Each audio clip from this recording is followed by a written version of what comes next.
Okay, hi everyone. I hope I'm audible. So today I'll be doing the second class on arrows. So arrows are basically used in the context of the directed graphs of functions. So it's basically if you just have a function where you have like f of a is equal to b, then you just draw a graph with like all your possible inputs and outputs, and you draw an arrow from a to b and so on. So the reason this is useful is because this helps you characterize different types of functions. So I just wanted to do a little bit of that before going into problems. So for example, if a function is injective, and injective means that basically if f of a is equal to f of b, then A is equal to B. So it's saying that no two different inputs can go to the same output. So if two different inputs give the same value, then that means they're just the same input. That's what injective means. So if you have an injective function on some domain, so you can think of it as R to R, but it doesn't really matter. So can you tell me what the directed graph of this function will look like? It's a fairly nice characterization. So try to think about it for a minute and see if you can derive any nice properties of what this directed graph will look like.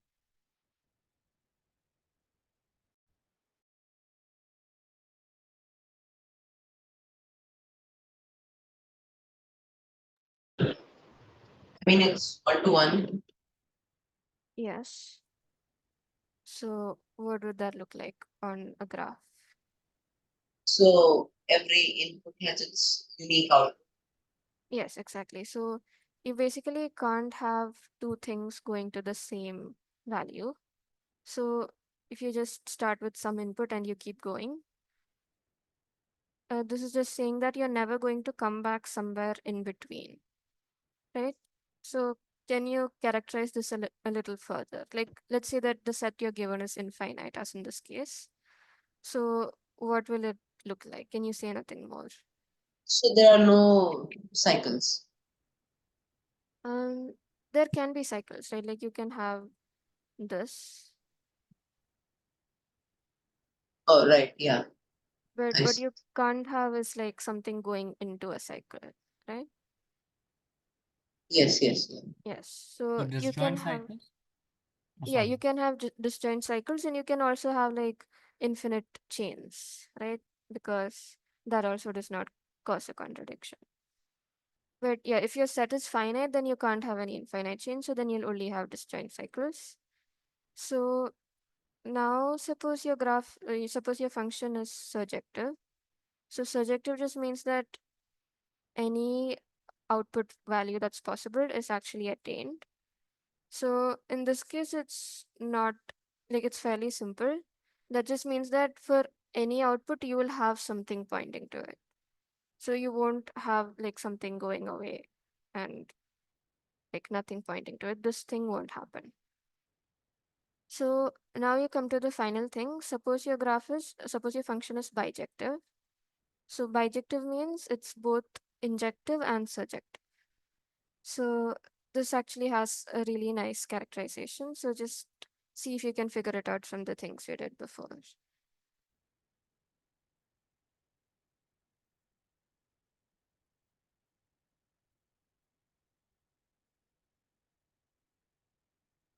It will be cycle or disjoint cycles. Yes, is that the only thing that can happen? Um, You can't have chains, right? Otherwise, it'll become like bijective at one end. Why can't you have chains? Like you Because can there'll be like have. one end which is empty, right? Okay, wait, wait. Is are that you end even assuming for counted? this that the domain and the range have the same set? Are the Yeah, same? you can assume that for now. Yes. If they Okay. were different, then you can have a bipartite graph. Yeah, let's just assume it's the same set. That's mostly what we'll be working with. So yeah, you can't have a chain like this, but you can have an infinite chain Infinite where chain, yeah, this because is there's no being end added on. point. Exactly. Yeah, so you can have any number of infinite chains, and you can also have cycles. And those are the only things that you can have.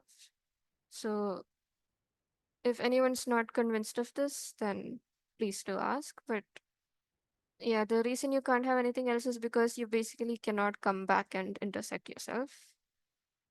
So that's why a bijective graph would look like this. So now let's move on to our first problem. So it's very similar to what we've been doing. So we are given that some function from reals to reals is bijective, and we are asked to construct an infinite number of functions g such that this thing holds. So maybe think about the structure that we've already forced on such a function and see what kind of functions you can construct. So take a few minutes to think about this.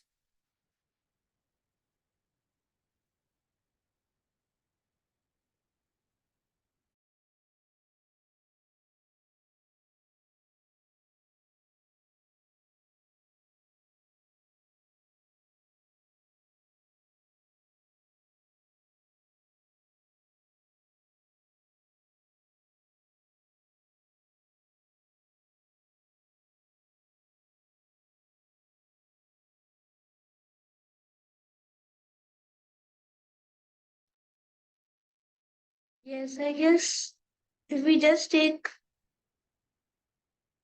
Yeah. if we take each cycle, then Hmm. shifting it, then having a iteration of f on that cycle only will create a function. So then since R is uncountable, we can have infinitely many of these cycles and just take G is equal to that. In fact, Yeah. in fact, So we can compose. yeah, go on. Sorry, I was saying that I guess we can compose all of them and we'll get uncountably many functions. Yes. So you don't need uncountably many, you just need an infinite number. But yeah, your idea is right. So if you have any cycle, you can just make G like a shifting of F on the cycle. So you can make it shift by 2, for example.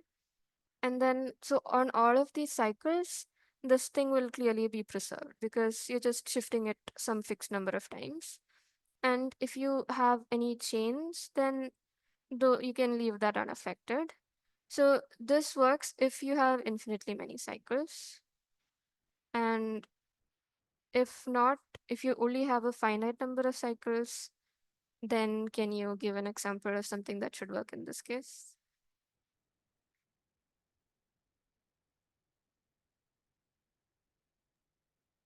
Then we can use contradiction. Mm, why? But how do you know that you must have infinitely many cycles? That's not always true, right? No, because it says R to R, right? Yes, so I didn't understand Bhairav's example. Can you give like an example function with an example G? okay, sure. So suppose you have, say, 1 goes to 2 goes to 3 goes to 4, or just 1 goes to 2 goes to 3, and that goes to 1. So you can just, so your G can be basically F applied twice. F of X can be your G of X. So this can be true only for this cycle. And for, like, for example, if you have some other cycle, it can just be F of X itself. Like G of X can be F of X. You're basically defining it individually for each piece of things that you have, like each cycle. Okay. So, so on this cycle, can you see why this satisfies this condition? Yeah. Yeah, so, and on everything else, if you're just making it the same as f of x, it obviously satisfies. So that's why this works if you have infinitely many cycles, because you can pick any cycle and then do this. Does that make sense? Okay. But what if the function is just this, like 1, 2, 3? Then this is the only Uh, cycle, right? no, but it's R to R, so there's Oh, like okay. infinitely many things. So Okay. the only remaining cases if you have only finitely many cycles, but then you also have chains, right? Okay. So what is something you can do in this case? Oh, wait, sorry, I thought you meant chains also like cycles. For chains also, you can do the same thing. Yeah, exactly. So for a chain, you can just shift it by some number of times. So you can say g of x is equal to f applied n times of x. And the point is, if you have an infinitely long chain, then this n can be anything. Like n can be as large as you want it to be. For cycles, you can't do this because it depends on the length of the cycle, right? So it always happens modulo the length of the cycle. But if you have an infinitely long chain, you can always shift it by any number that you want, and that will work for the chain. And for all the other cycles, it'll just be the same. Like you can just do this. So this is how you can construct an infinite number of functions. So I hope this is clear for everyone. I'll just go over this once more. So you basically have two cases. In one case, you have an infinite number of cycles, in which case pick any cycle and do this here. And in the second case, you don't have infinitely many cycles, but that means you must have some infinite chain because otherwise you won't have infinitely many numbers, but it's R to R. So now you pick your chain and you can do this. This is just like shifting by n steps. And then the f of x is again shifting by one step. And this n can be any number you want. So that's how you get infinitely many functions. So we'll do one more problem with a really I'm just similar flavor. confirming, an arrow is drawn only if like f of that x is equal to y, right? Yes, yes. Okay, so if no one else has any questions, we'll move on. So we'll do one more problem with a really similar flavor. So here you're given a finite set. So remember, if it's a finite set, you won't have any infinite chain. So just keep that in mind. And you have like all the set of functions from the set to itself.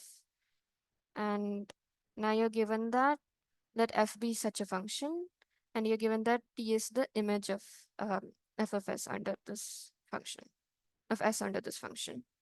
And now you're given this condition for every other function, for every g which is not equal to f. And you want to show that f of t is equal to t. So that just means that you want to show that f is bijective, that it goes exactly from the set to every element of itself. So try to think about this and relate it to what we've already done.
assume that f of t is not t, Sure. Yes. then there is some x which is in f of no, which is in t but not f of t. Yes.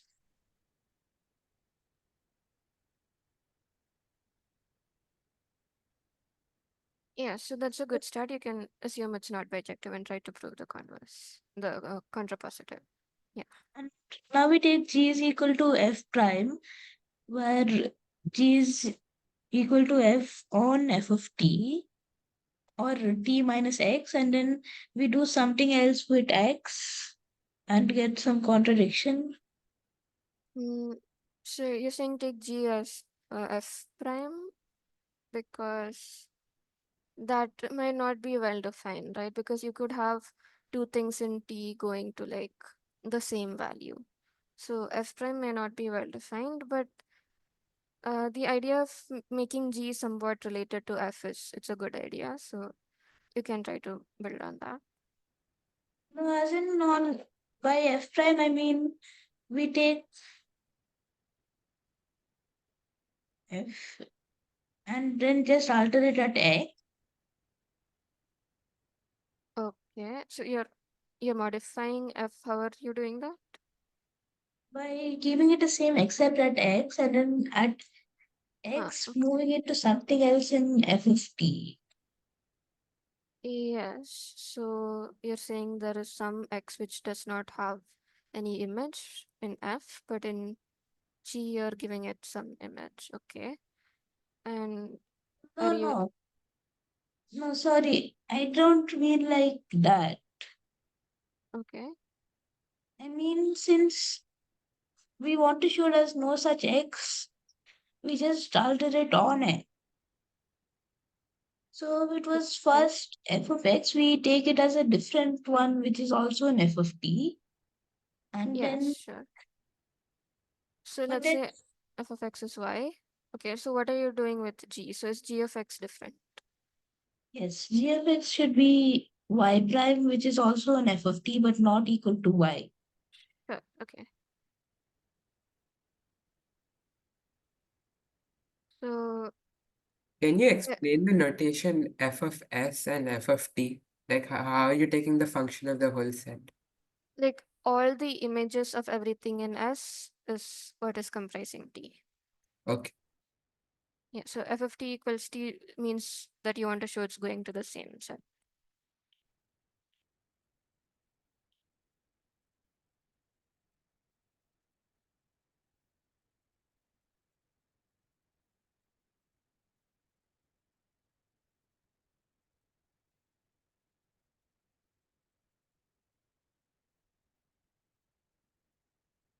Okay, so this is a good idea, trying to assume that f is not bijective, and then we are trying to construct some g which gives us a contradiction.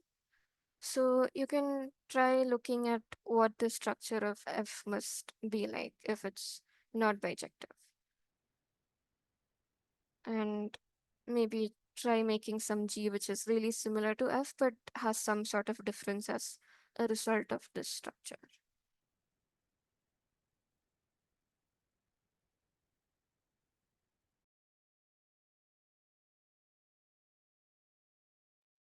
Okay, sorry to intrude, but how does f of t equal to t mean that it's bijective? Because so you're saying that so you have some sets, say like some numbers in the set, say a1 to an, and you're saying that they're going exactly to the same numbers, right? So that Yeah. means each of them must have a pre-image, right? But um like Okay, if two go if to the any same of number them, or yeah, so something. if Okay, something goes okay, I outside, get then it. okay, yeah. I get it.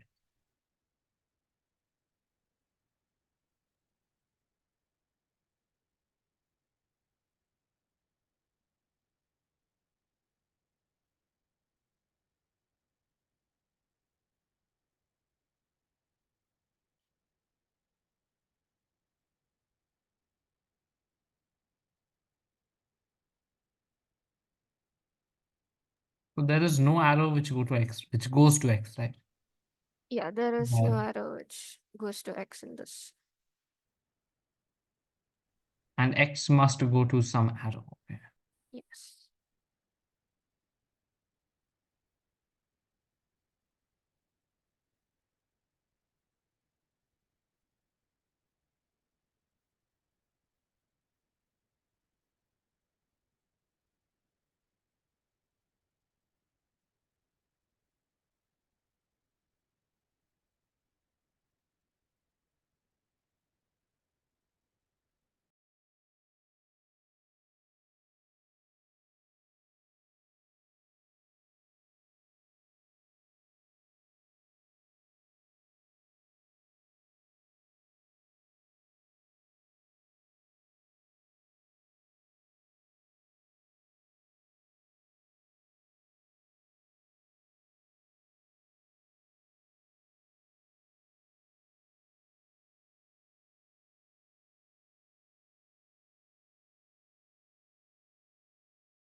Okay, so one small hint I can give is that you know that this is a finite set, right?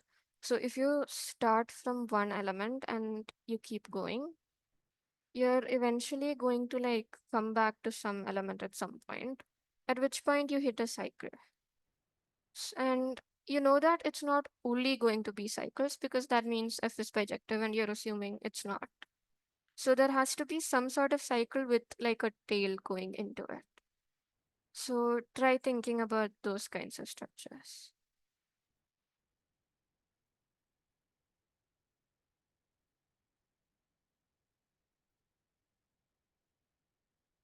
Yeah, not bijective means not injective. Why not surjective? Mm, yeah, it also means not surjective because the set is finite. So if it is surjective, that means every element has like something going to it, right? Right. So that would mean that there have to be at least, so if the cardinality is say some c, then there have to be at least like c different things. So that would mean it's both surjective and injective. Because you can't have one element going to two different elements, right? So if there are C distinct outputs, there must be at least C distinct inputs. But that means it is bijective. So that's why it can't be surjective either. I hope that makes sense. And this is only true for finite sets because for infinite sets, you can have counter examples.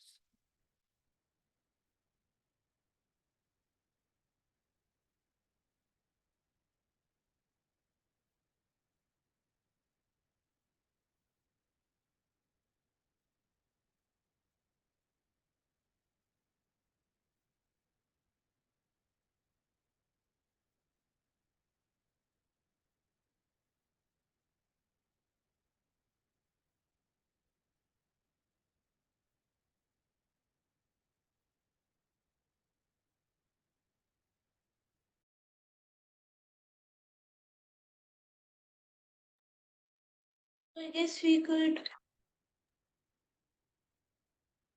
look at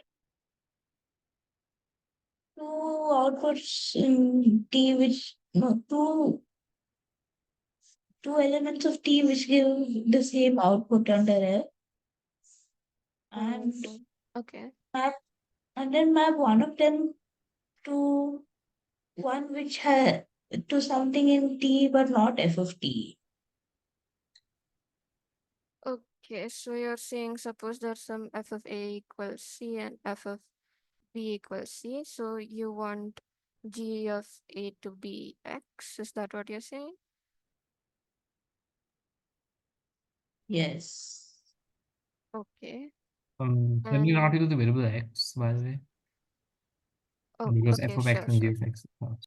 Yes, so let's make this D. So you want g of A to be D, but can you prove that this g works? Because yeah, I've not seen a solution along those lines before, so I'm not sure.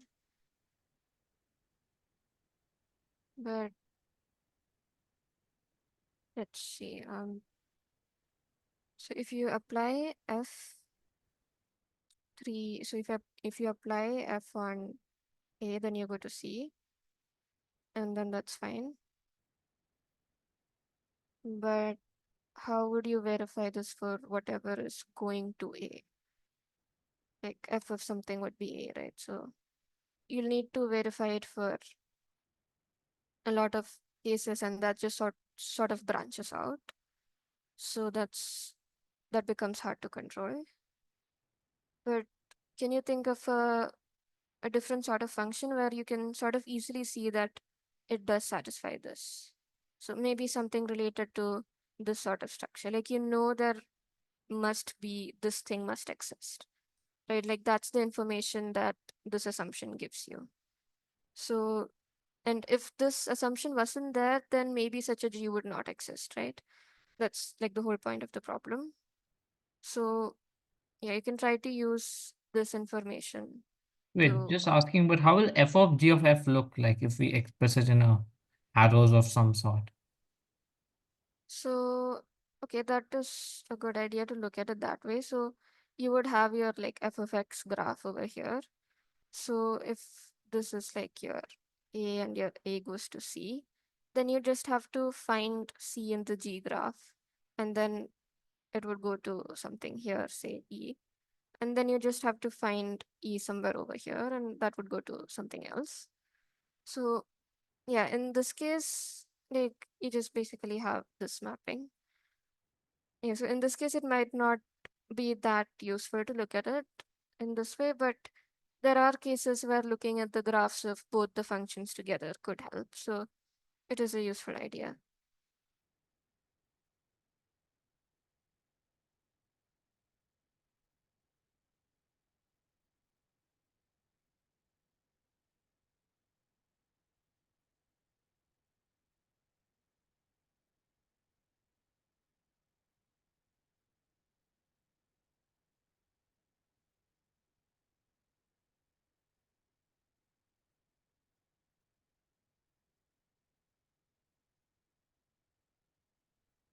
Okay, so suppose you want to use this kind of thing as a structure for a new function, right?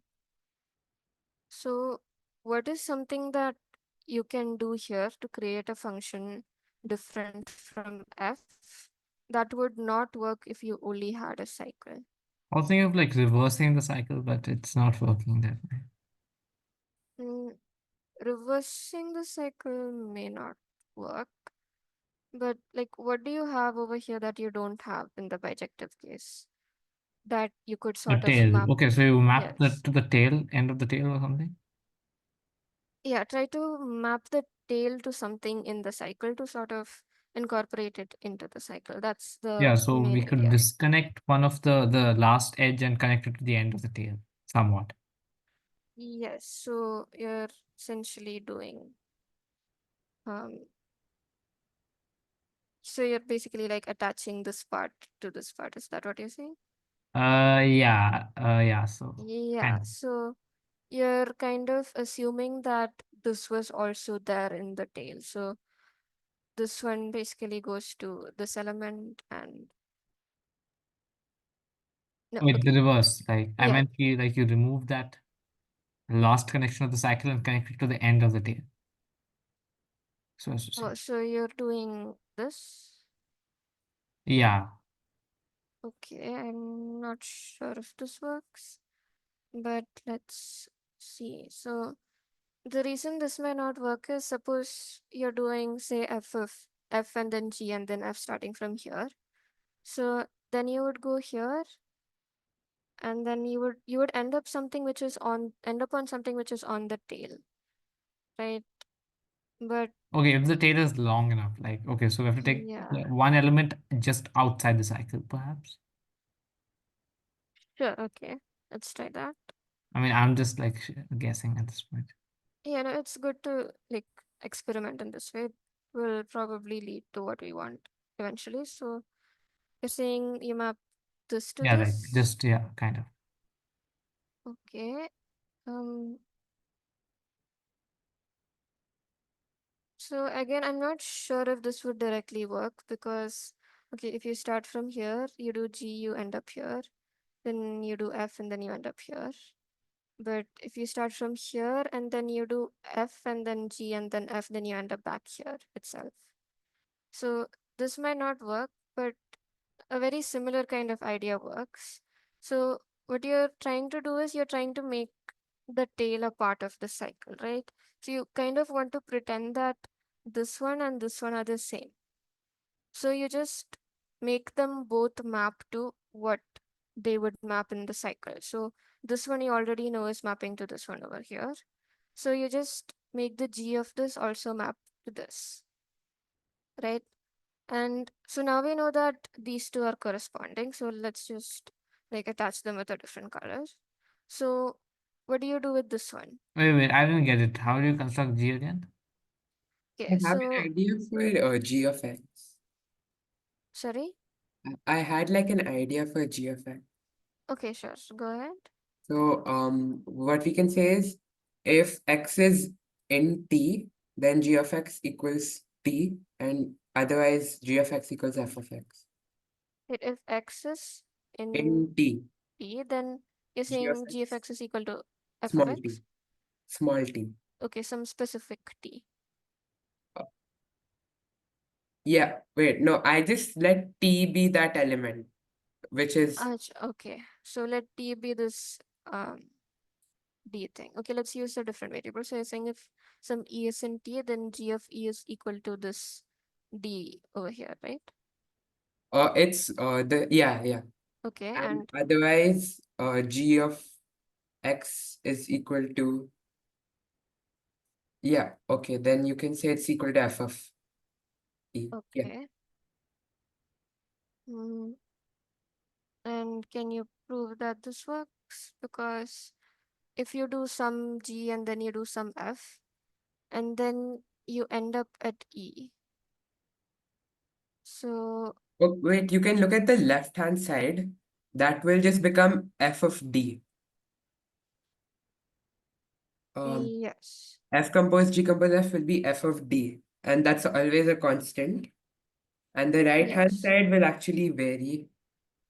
yeah. So let's start. Mm, Like we can break it into two cases. So if okay, E is in T, then the right hand side will be G of f of d, which is uh like f of d is not in T, so it will be just f of d. wait, how can f of d not be in t?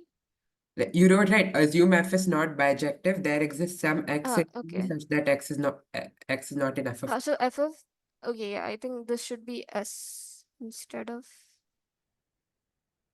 like, t is the original set. So yeah, we are saying this is not in s. That's, yeah. Okay, go on. So you have g of f of d. So now what do we do?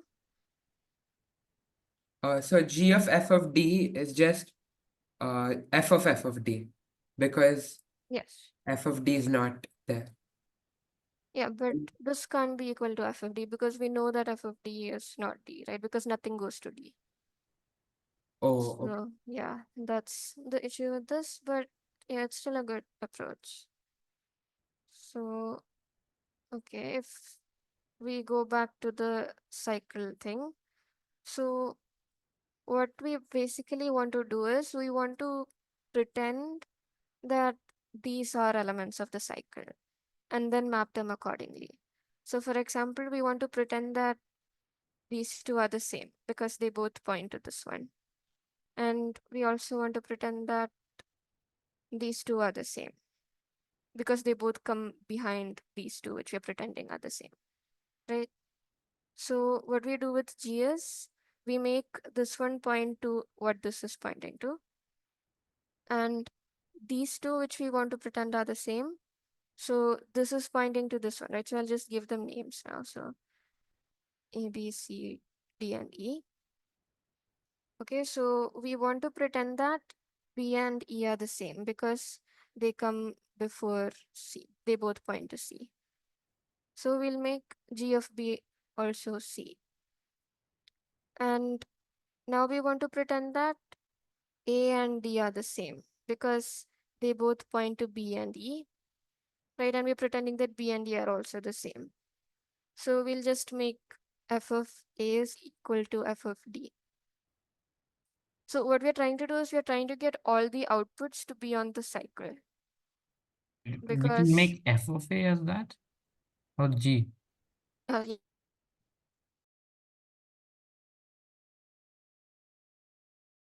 D. Because we want all the outputs to be on the cycle, so we're just sort of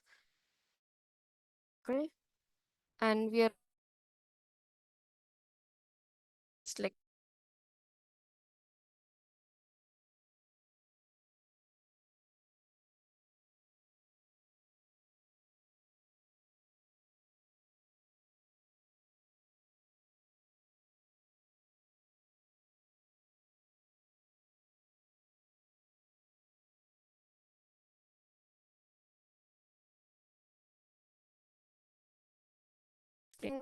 formalize this a little more. So just say we are given some cycle with some elements, say A1, A2, and so on.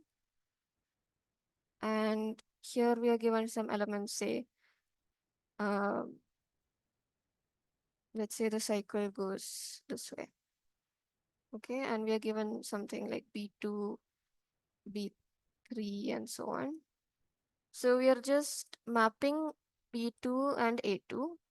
So we give G of B2 the value of f of A2. And we give G of B3 the value of f of A3, and so on.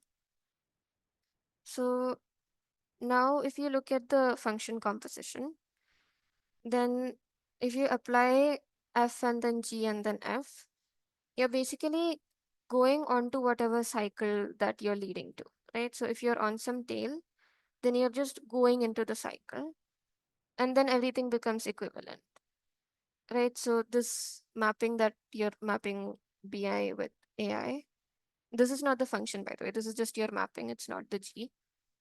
So this mapping still holds, and then all the outputs just end up being what the f would give on the cycle.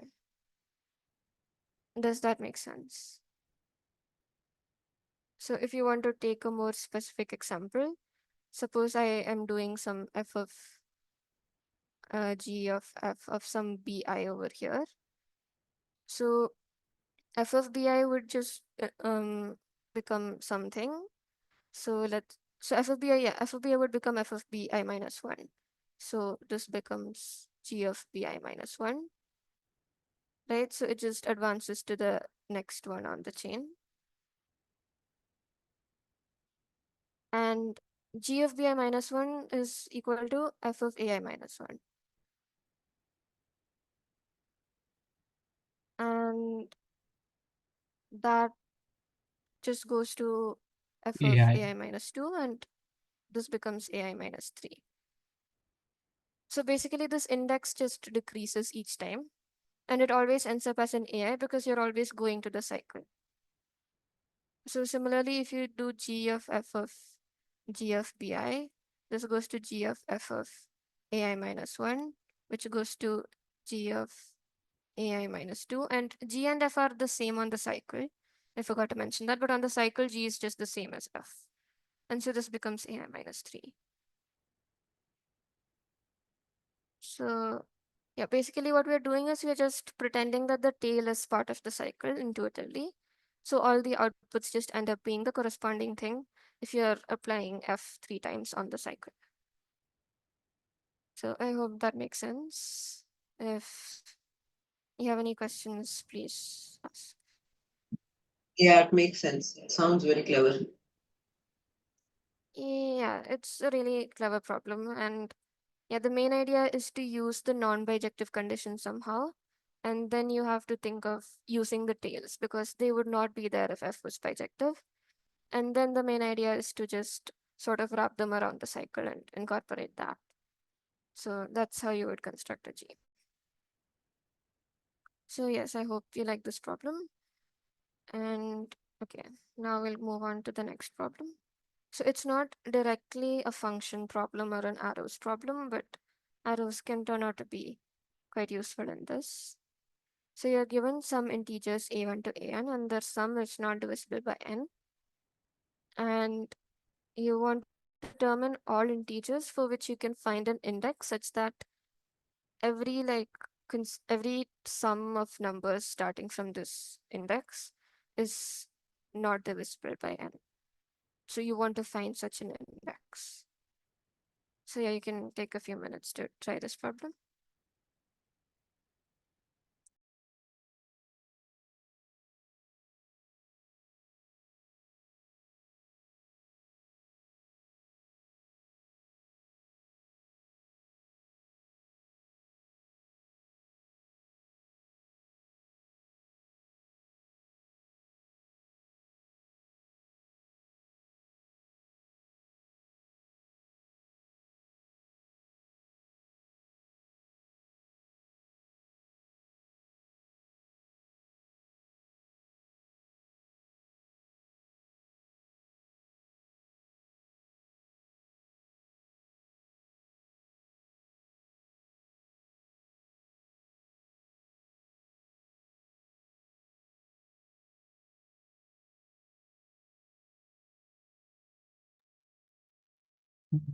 I was just curious, but like, should we consider some mapping like regarding like modulo n? Like we map Mm, the elements of like AI first, since clearly none of the numbers are divisible by n, and since there are n numbers, like two numbers must have the same modulo or something. Am I right? Um, yeah, two numbers must have the same. Okay, Remainder. not necessarily. Like if n is odd, then I think that's true, but that's not always true, right? Because for even n, then n into n plus 1 by 2 may not be divisible by n for even n. So Wait, none of the numbers is divisible by n, right? And there are n numbers, or have I made a counting error? no, the sum is not divisible by n. The numbers themselves No, it's just can that be none of the divisible. numbers is divisible by, like I'm considering these numbers, like AI plus The AI AI, plus. okay. So you just want one index such that none of these are divisible by n. Like no, I'm talking about like this set AI Okay. plus Okay, sure. two of these, You like what can you call elements will be divisible, will have the same model. that is true, yes. So you want to take their difference. That's what you're saying. Yeah, kind of. Okay, so that's a good idea. So yeah, if there exists such an I, such that this is true, then you will have some sum starting from some k, which is divisible by n. But yeah, can you get anything more from that?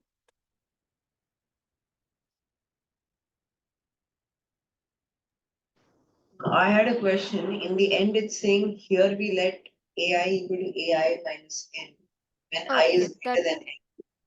that just means that you're looking at the indexes modulo n. So you can actually think of them on a circle.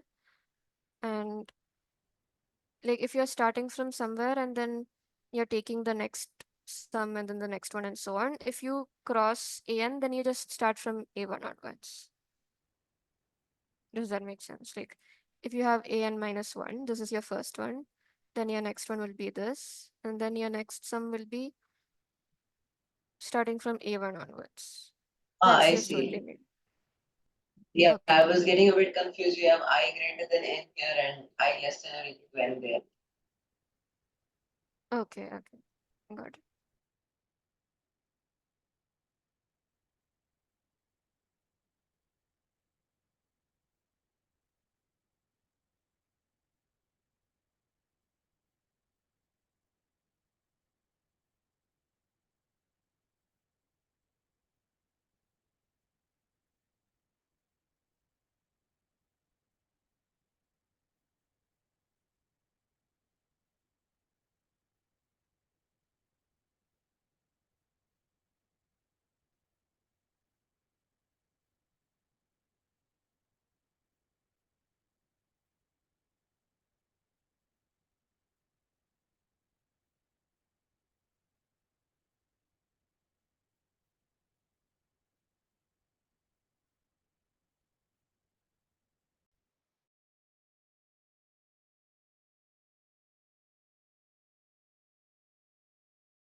What if we put AK till AL and some extra numbers as our new A1, A2 till AN? Mm, sure. So now you're looking at K as your I, right? Yeah, like we're switching AK with A1 and so on. Sure. So you can just shift the indexes, but the point is, in this case, you already have an I, right? So there's not much like, are you trying to get a contradiction or Wait, simple? I didn't work it out for the bit. Let me just check it then. Yeah, yeah, sure. Yeah, this was a good idea, taking a difference of sums when you get them to be the same conference.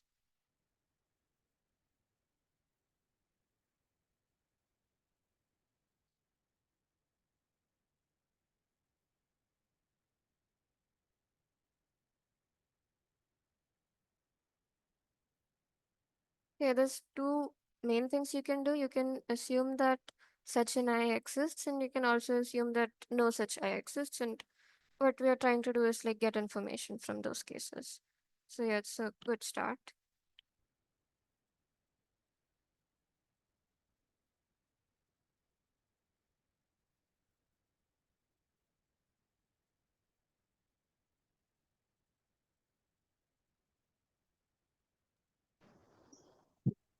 I'm a bit confused. Isn't the last term in this sequence have isn't that just the sum of a1 plus a2 all the way till an? Yeah, and that is not divisible by n, so that's not really a problem. Like if you Oh, do have an I, then that doesn't cause a problem.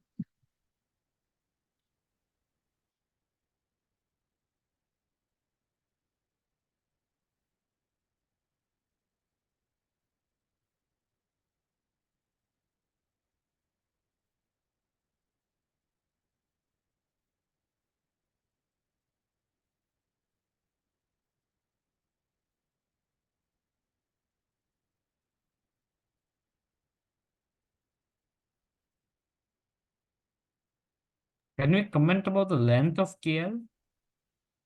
I mean, sorry. Length of Like how long is this like AK to AL? Like L minus K. What is L minus K? L minus First. k, just from this information, I don't think so, because we just know that there's some two sequences that have the same congruence. So they could be adjacent or they could be like the first one and the last one. I don't really know. Okay, got it.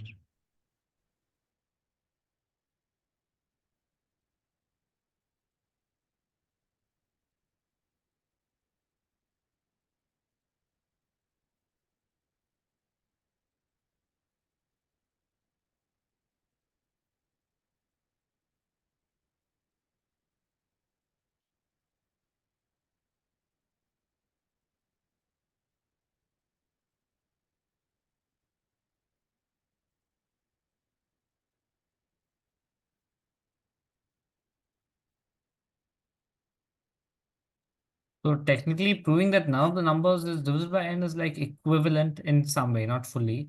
to finding these sequences which are congruent to 0 mod n. Mm, Not completely. why? I don't completely see that. Because there will be some number before it, you can say. Like say it was Okay. like AK minus 1, and if you add that to that this sequence, like Mm, it will be like the same modulo. So like once we get two of the same modulo, we do lose some information in that way, but it's okay. possible that none of the numbers are divisible by n. Yeah, sure. But okay, even if you get two of the same modulo, then like what can you do then? Like if you can keep on continuing that logic till you get to I, then that would be good. But then you just need a lot of consecutive things which are divisible by n.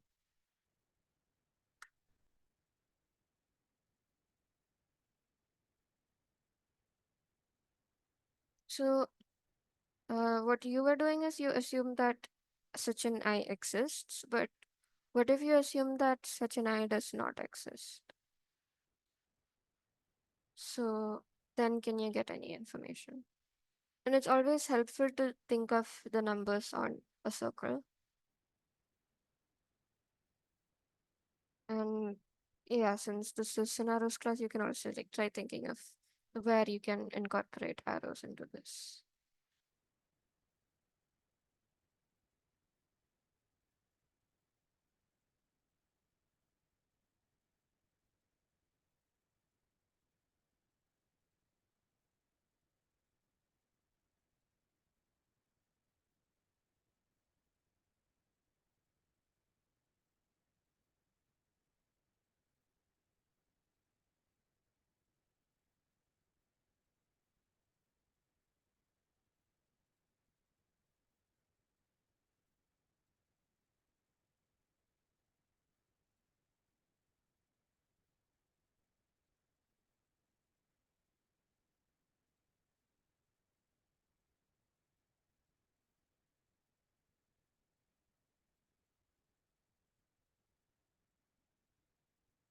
So if such an I does not exist, then we know that for each number, one of these must be divisible by n, because otherwise that number would satisfy the conditions.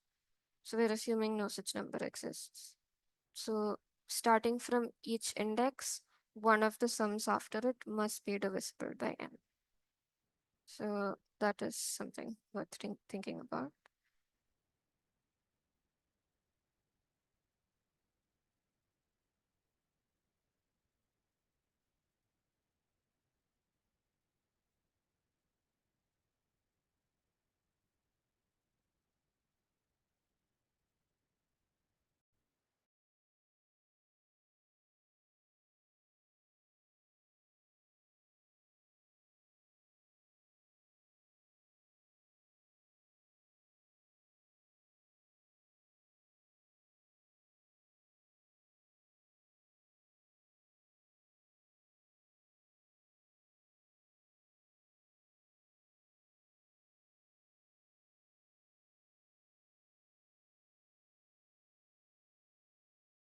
It will have one some string, okay, just like mark off some section on the circle which is divisible by 0. I mean, it's congruent to 0 mod n. And then we could choose some other starting point and then move along. Let's see. I didn't do this in general. I only took n equals 4 as a case, but like, I guess this is what I did. What you can do is look at all the sums. So a1 plus a2 plus a3, a3 plus a4 plus a1. And then those are all the two sums. And then you look at all the three sums as well. So in each starting I, you have a choice. Either, so like obviously this is assuming contradiction. I think the Sanjana Didi is like, she Oh, had some internet connection. So we can just wait for her. Like, So you can have a kind of string of AI plus 1 all the way till AI plus k. Can you show some contradiction, some I? by the way, Adam, did you see if it works for 4? Does it work or does not work? I'm just curious to know. I believe it should work for everything. What I'm trying to prove is that suppose you have one element which is always divisible, then you take all the sum of those elements which are always divisible, and then in some way you represent that sum as a sum of something which is divisible plus something which is not divisible and get a contradiction. I was asking like in the n equal to 4 case, like what do you get? Work it out completely? I'll work it out. Sure. Thanks.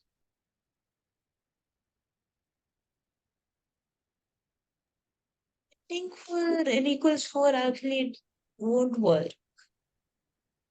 Really? Yes, you can take something like all of them are multiples of 2, and then most of the arrangements work. Like 2, 0, 2, 0, 2, 2, 2, 0, 2, 2, 0, 0 also, I think All of them are works. multiples of 2. Won't the final sum be divisible by 4? Sometimes, but then you can also have 3 twos, and that should work. Like you take everything mod 4 and you can have an odd number of 2s. Yes. And so 3 twos at 1, 0 work.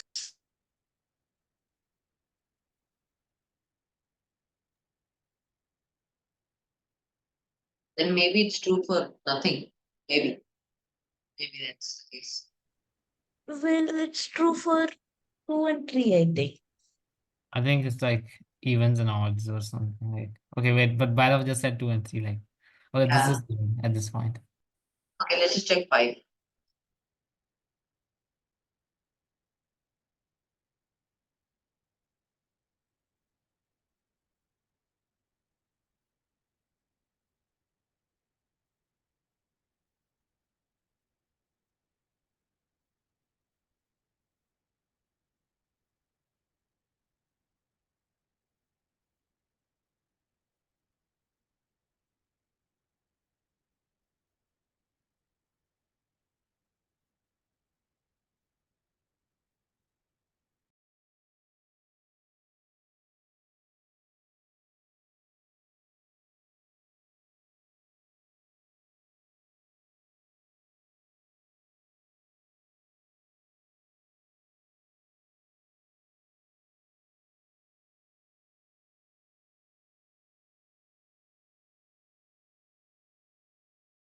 I'm sorry about that. I hope, am I audible now? Yes.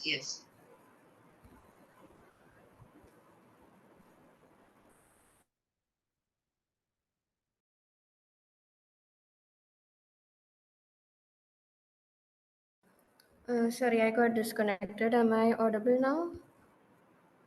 Yeah. Okay, Yeah. Yes. I will share screen again.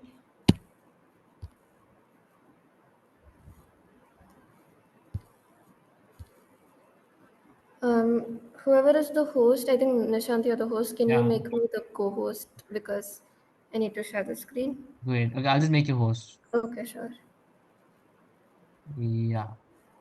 Hey, did you become the host? I'm not sure. Yeah, Okay, thank you. sure. Welcome. No worries. Okay, just one moment.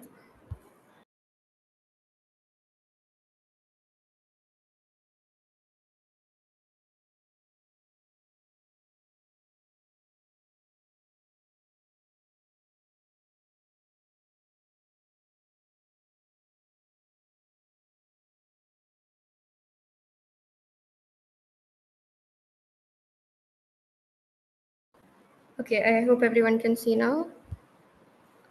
Yeah, so yes, there were some ideas I can see. So yeah, some people tried constructing for 5. Um, I guess you can also try some smaller cases and try to get an idea of which numbers work and which don't. Yeah, like 4 doesn't work. We saw 2 and 3 works. Yeah, so 2 That's what and we got. 3, you got that no such I exists, right? Right. Yes. Yes. And 4, you got a construction, right? I'm assuming. Right. Where I've told us it was 0, 2, 0. No, sorry. You have an odd number of twos and Two an two even. two zero. 2220. Correct. Odd number of twos, but 1, 2 would give you, so Yeah. just 3 twos and 1, 0. Sure. Yeah, this works. Perfect.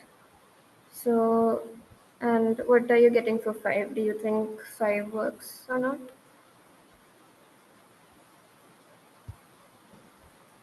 I mean, we didn't find any contradictory thing as of now. Like everything is at least one place it's divisible by n. I see. Um, okay, so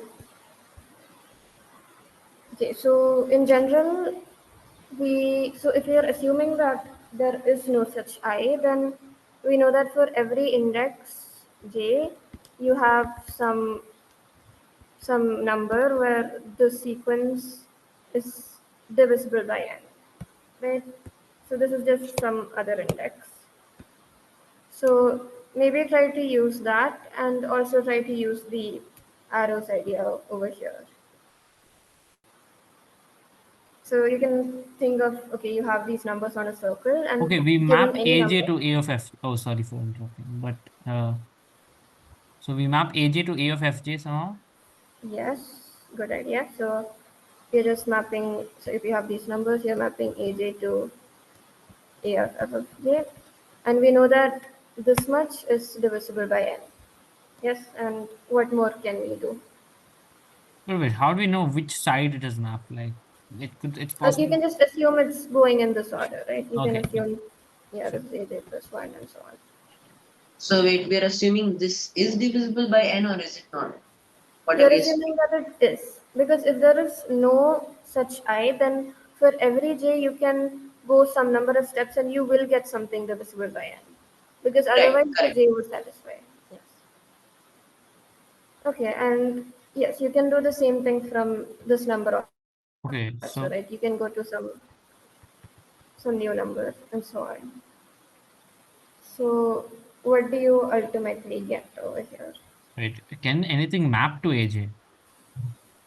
Because Uh, Not necessarily. But yeah, again, think of this as a directed graph again. So you might not go back to AJ itself, but eventually what must happen? like I was thinking ki, like eventually like maybe all of your numbers become congruent to zero mod, like the sum of all numbers become congruent to zero mod n or Yeah, something that is the weird. idea. So the point is you keep doing this until you reach a number which you reached before. Okay, so suppose at some point you reach something which you reached before. Uh, you won't have gone for, so the number of like moves you made is not going to be more than n minus 1, right? Because there are in total n numbers. So your number of moves is going to be at most n. Yeah, so you're gonna just And touch every you reach number. some, yeah. Um, can you touch, I don't think you can touch every number No, like in any because, move, any more moves greater than n. yes, that is true. So any move is less than n minus 1. So size of a move is less than or equal to n minus 1. And so after some number of moves, you've completed some number of cycles, right? So suppose you've completed, say, k cycles. So let the total sum, which we know is not divisible by n, let that sum be s. So now you have, I'm sorry. What is the definition of a cycle? How, wait, what do you mean by cycles? Like, by cycle, you just mean like a complete rotation around this. So since you're keeping on going from like AJ to AF of J and so on, at some point, so you're basically going around this. And at some point, you need to have come to a number that you visited before because you have a finite okay. number of. Yes, yes, yes, sure. Yeah. So that's why you must have like completed some number of cycles. And you know that in each move, the size of your move was less than or equal to n minus 1, right? And So if the total number of cycles is like some number, then it cannot be more than n minus 1 cycles, right? Because otherwise some move would have to be larger than this. But then when you mean cycles, it need not be complete cycles, right? Like you do a rotation around it once, but not exactly. Yeah, yeah. So the moves are different from the cycles. So you completed some number of moves, and in fact, you know that the size of the size of the move is less than or equal to n minus 1, because you cannot have um, you cannot have come back to this point because the entire sum is not divisible by n. So from aj you can go up to aj minus 2. You won't go up to aj minus 1, right? So yeah, in fact, the size of your move must be less than or equal to n minus 2. And by a cycle, I mean a complete revolution. So, like, let's say that after some number of moves, you come from AJ back to AJ again. So now you just want to look at the number of times that you went around the circle. Does that make sense? Okay, but it's not necessary that we come back to AJ, right? So No, we may not come back to AJ, but we come, like, some index must have to repeat. That's the point. Because you can't just keep on going forever. You have a finite number of terms. So at some point, some index will repeat. And then you have like a fixed number of rotations that you made. Like the number of rotations should divide n if this doesn't work somehow. I don't know. Yes, something like that. So, okay, so you made at most you made at most n moves, right? And the size of each move was, you don't even need this bound. So the size of each move is less than or equal to n minus 1. So the number of numbers you covered is less than or equal to n times n minus 1. So the number of full rotations or cycles is less than or equal to n minus 1. Does that make sense? Because I'm just trying to find the maximum that our sum can be, like the sum that we covered. So let this be equal to some t. So then the total sum that we went across, that would be equal to ts, where t is the number of rotations. And we are given that n divides ts. And we know t is less than or equal to n minus 1, and s is, and like n does not divide s. Like if n is prime, this is not possible. Clearly. Yes, exactly. Because if n is prime, then neither of these are divisible by the prime. So if n is prime, then I does not exist. That's what we found. It does not exist or does it exist? Okay, it does not exist. Yeah, right. Yeah, it doesn't exist. It does exist, sorry. Yeah, because we got a contradiction, right? We assumed Okay, that yeah. I does Right, not right. exist and we got a contradiction. So I exist. So now can you come up with a counter example maybe for composite or some sort of argument for composite? I Or didn't like, quite get the or argument after we make the number of full rotations less than. sorry, what part did you not get? After we let the number of full rotations be t, what was the argument after that? Okay, so do you understand why so we are taking this number as t, and do you understand why t is less than or equal to n minus 1? Yes, yes. Okay, so we covered t rotations, and in each rotation we went over all the numbers, right? So now we're looking at the total sum that we covered, and that is equal to t times s. But and we are taking s as the sum of all the numbers. Right, right, And okay. Yeah, so and each jump that we made, we know it was divisible by n, because that is how we defined this mapping, right? The arrow from AJ to AF of J. Right, right, So that is why n must divide TS. right. Okay. Oh, I see. Okay. Yes. I So have that like is a construction for compose. okay, sure. What's the construction? So you take the any factor of n which is not 1 or n itself, Okay, so you can take some m which divides n and m is not equal to 1 or n. Okay. and keep it n minus 1 times, Yes. and then keep the remaining number as 0. Yeah.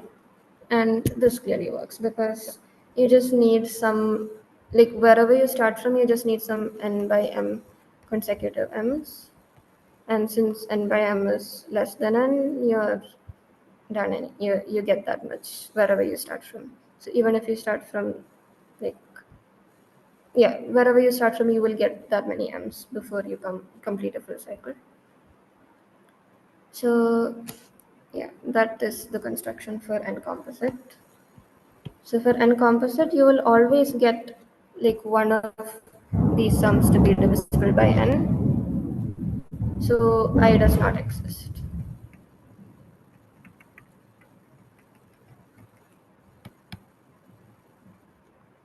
Yeah. So this problem is basically figuring out that okay, if you assume I does not exist, then for every index you have a sum coming from it which is divisible by n, and then you're basically just continuing that sum and going around the circle until you come back to an index you visited before, and then you have like a number of loops which are just like divisible by n, and that's where you get the prime contradiction. And once you try to explicitly construct for composite, it becomes straightforward. So that was the main idea of this problem. And yeah, I think we can do one more problem before we run out of time. So it's fairly straightforward, I think, compared to the other two. Like if you're familiar with the idea of arrows. So yeah, you can try this for a few minutes.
But if you look at like the smallest or largest element of A, like you look at the largest element of A and perhaps the smallest element of B.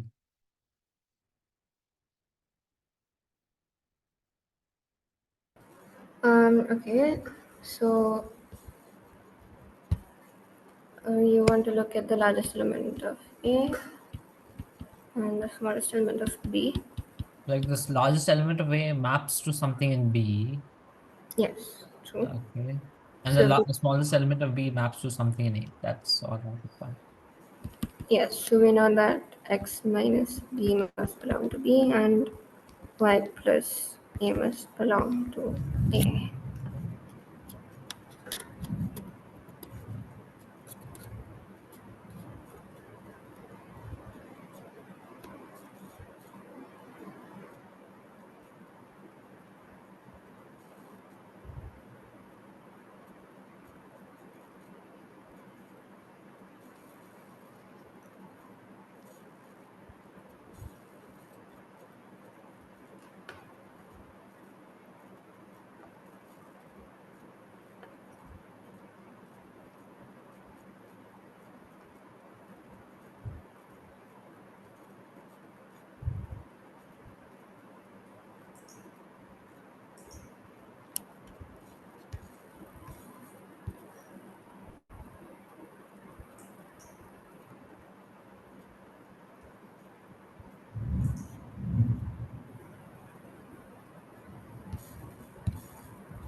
So you can think about how you would incorporate arrows into this. So like given an I, you know that either I plus A or I minus B belongs to like one of the two sets. So Is how it could like you exclusively or like both possibilities will happen? it's possible for both of them to also be there. Right now that's all you know, but maybe we can prove something stronger later. Like we would consider like bipartite sets. I mean, I don't know. So, Mm, and then sure. incorporate ideas from there. So like if Okay. something in A goes to, like it's not bipartite in the two sense, it's like two sets more like. Yeah, and we know Like that is joined, so that's nice. Yeah, go ahead. so like some element in A could either map to a higher element in A. Like we Hmm. order the elements from maximum to minimum somewhat Okay, sure. So in let's both say you're sets. So either okay. you jump, okay, how do I, either you jump forward in A or you jump backward into B somewhat. Yeah, that's a nice idea. So either you go like say this is larger, so you go up in A or you go like down in B. That makes sense. Yeah, but the thing is you don't know which of the two it is or if it is both. So you just know that for some I, there is an arrow going from I to something, like either I plus A or I minus B. There is an arrow going on from. Wait, don't we have that A, capital A goes to like some other thing in B? Like that's definite, right? Yeah, this we know for sure. And we know this goes somewhere here. Okay. So like everything before that, whatever B1 goes to, like it should be like a direct thing, like A1 goes to A2 goes to A3 till whatever A F of B1. Why Be- is that? Why That's does not A have to? necessary, right? Okay, wait, Yeah, I might have made a error then, wait. yeah, it's okay. Like A1 can go to something in B. It is possible.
So we know that I can go to I plus A or I minus B or both. But what are the things that can go to I? Like if I belongs to A, what can go to it? And if I belongs to B, and these are disjoint possibilities. So if I belongs to A, then I minus A must go to it, right? Yes. And if I belongs to B, then I plus B would go to it. So Right. this is necessary. Yes, exactly. Why is So, it necessary? yeah, sorry. Like, So if wait, that means Like at most one of these two can yes, happen. Maybe neither of them is true. yes. Yes. Since at most one can happen for each of them, that means each of them has at least exactly one of I plus A and I minus B. Yes, exactly. So the point is that the integrity of every vertex is at most one because at most one of these two things can happen, but the out degree is at least one because one of these two must happen. So, but we know the sum of in degrees must be equal to the sum of out degrees, which means they must be exactly equal. So every in degree is one and every out degree is one. So what do we know about a graph where the in degree of everything is one and the out degree is one? Or just that the degree is two? You can have a bunch of cycles. Yeah, it has to be a set of disjoint cycles. And in this case, since every in degree and out degree is one, you must have like a set of directed disjoint cycles. Okay, and we know that each cycle has, so let our cycles be say C1, C2, and so on, some Ck, and let each Ci have um, AI elements of A and Bi elements of B. So now it suffices to show that AI is equal to Bi because then you can sum all of them up. So it suffices to focus on just one cycle. Does that make can sense? you explain this last part? CI is an AI or BI? Yes, so we have a number of cycles and each cycle Oh has some yes. element and each element belongs either to A or to B. So basically each Ci is equal to some AI plus Bi, right? What is a capital AI and a capital B? Like, I still didn't The get. number of A elements in a cycle and the number of B elements in a cycle. And Ci is like the length of each cycle. Okay, right. Yeah. Yeah. So now I'm just saying it suffices to just focus on one cycle because if you prove this, you can just sum over all the AIs. So then you'll have, Or actually, or actually, we could also look at the sum of all elements in A and sum of all elements in B combined, and then okay. that will also be equal to the sum minus A times cardinality of A plus B times cardinality of B, and therefore A times cardinality A equals B times cardinality B. Yes. So like if you look at a cycle and you start from some n and then you're coming back to n. So each time you're going to an A element, you're adding A, right? And each time you're going to a B element, you're subtracting B. So what you're doing is you have n and then you're adding AI times, right? Because there are A elements in the cycle. And And then you're similarly, minusing B times the number of BIs. yeah, Yeah. and you're going to come back to n obviously because it's a cycle. So this just gives that these cancel and this is zero. So you're done, right? Because you've proven this, and that just means you can sum over everything, and so you have A times A is equal to B times B. Okay, I didn't get what Bhairav did. Yeah. How did he finish? I think what Bhairav was saying is this itself. Like you look at the sum of the A elements and the sum of the B elements. So when you're now you're just focusing on a cycle, right? So every time you go from something to an A element, the number you're at, it basically increases by A, right? Because you're having like an I to I plus A edge. Okay. And every time you go from something to a B element, that number decreases by B because you're having this type of edge. Okay. So in total, the change in your sum, it's A times AI minus B times BI. But that should be 0 because you're in a cycle, you're just coming back to N, right? Okay. So Yeah. he's just taken the global, I mean the full Yes. kind of. Yeah, it's a global argument, yeah.